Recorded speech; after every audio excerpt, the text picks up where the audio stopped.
September 10th, 2025. A gunshot echoes inside Utah Valley University. Moments later, Charlie Kirk, the loudest conservative voice of his generation, collapses, dead. The world calls it an assassination. But here is the question nobody is asking. Why Charlie Kirk? Why now? Stay with me, because by the end of this video, you will know the deeper truth behind his murder. And it's something the mainstream won't dare to tell you. This is what you do. You take people and you put them under the spotlight and... I didn't ask for you to come up here. You voluntarily came to the front of the line. To most, Charlie Kirk was just another commentator. But in reality, he was a political architect. At only 18, he founded Turning Point USA. And in less than a decade, it became one of the most influential youth movements in America. Think about it.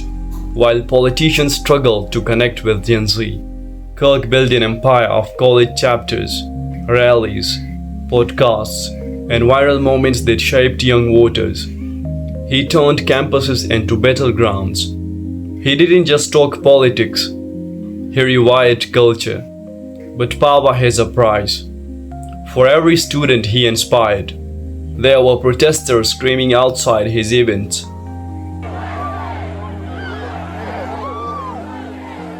For every viral speech, there were death threats. Why? Because Charlie Kirk wasn't just debating policy. He challenged the very foundations of liberal academia. He spoke against open borders, abortion rights, DEI programs. So if it's not your DNA, why is it your choice? Of course, it's my body.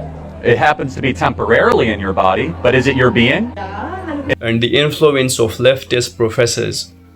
And when you go off to the system doesn't forget. On September 10th, the system struck back. A 22-year-old named Tyler Robinson pulled the trigger.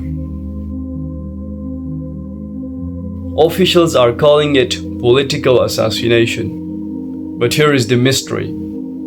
How does a random 22-year-old gain the conviction to assassinate one of America's most prominent conservative voices? Who radicalized him? Was it really just one man, or the ripple of an entire machine?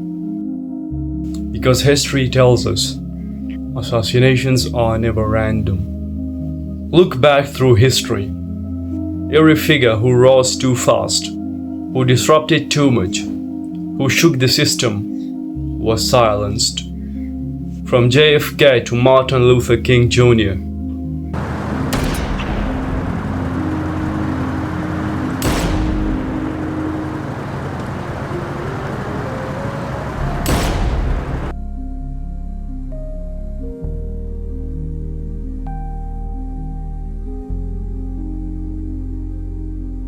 History is littered with leaders cut down before their prime.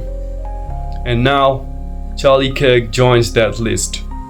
Whether you loved him or hated him, whether you agreed or disagreed, his death proves one thing. Political violence is back in America. And it's only getting worse. Mainstream outlets will tell you, a lone gunman killed Kirk.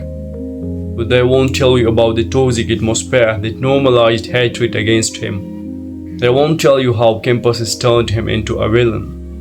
They won't tell you how social media celebrated his death with jokes and memes. And they won't tell you about the conspiracy theories already spreading, linking foreign governments, secret networks, and deep state plots.